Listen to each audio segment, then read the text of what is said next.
Hello viewers, welcome back to my channel Tithi kitchen. আশা করি তোমরা সবাই খুব ভালো আছো। আজকে আমি দেখাবো মাত্র 10 টাকার ওরিও বিস্কুট দিয়ে আইসক্রিমের রেসিপি। আর এটি একদম সহজ একটি রেসিপি, তোমরা কিন্তু অবশ্যই এটা চেষ্টা করলে পারবে। আর এটি খেতে কিন্তু খুব টেস্টি হয়। চলো তাহলে শুরু করি। দেখো এখানে আমার আইসক্রিম বানানোর জন্য আমার কি কি লাগছে।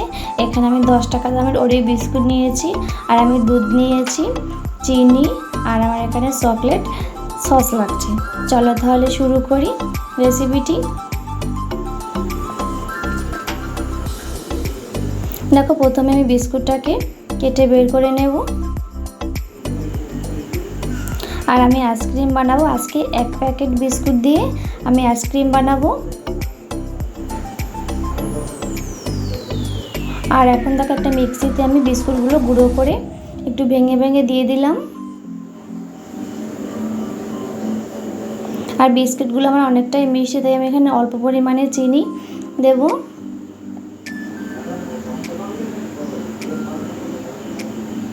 এখন এটাকে আমি মিক্সিতে গুঁড়ো করে নেব।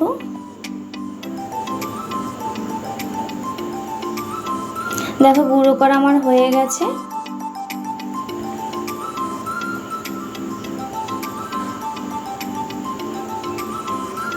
আর দেখো এখানে আমি 10 টাকা দামের 1 প্যাকেট চকলেট সস নিয়েছি, তো আমি সস প্যাকেট দিয়ে দেবো এখন।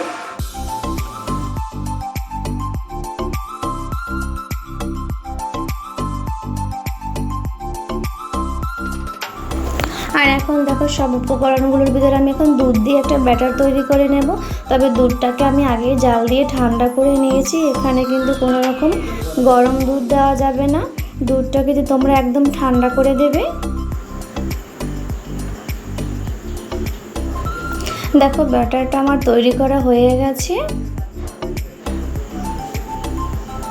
আর এইদিকে দেখো আমি চায়ের কাপ নিয়েছি।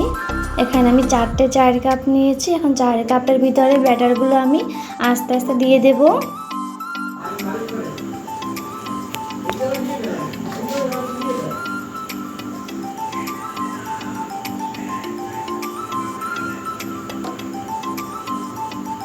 দেখো ব্যাটারগুলো আমার দেওয়া হয়ে গেছে। এখন আমি এখানে সিলভার পেপার দিয়ে কাপটাকে মুড়ে দেব।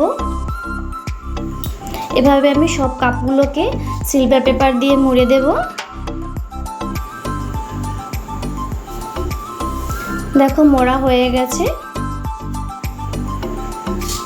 এখন চাকু দিয়ে আমি সামান্য একটু কেটে দেব পেপারগুলো।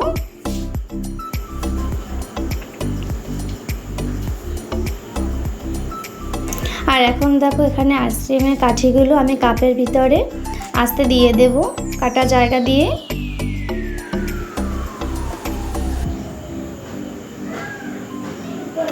দেখো সবগুলো কাঠি আমার দেওয়া হয়ে গেছে।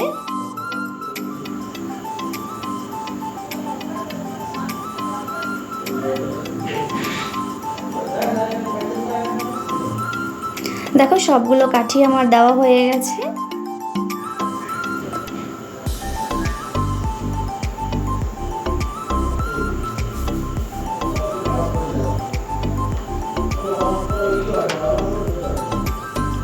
এখন আমি এটাকে শক্ত হওয়ার জন্য ডিপ ফ্রিজে রেখে দেব। দেখো বন্ধুরা, এটা আইসক্রিমগুলো একদম কত সুন্দর হয়ে গেছে।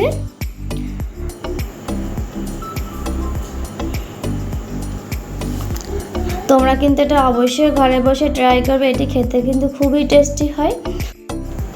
গরমের দিনে তোমরা যদি এরকম ঘরে বসে আইসক্রিম তৈরি করে খাও তাহলে তার কোনো কথাই নেই, এটা কিন্তু তাহলে বেশ জমে যাবে।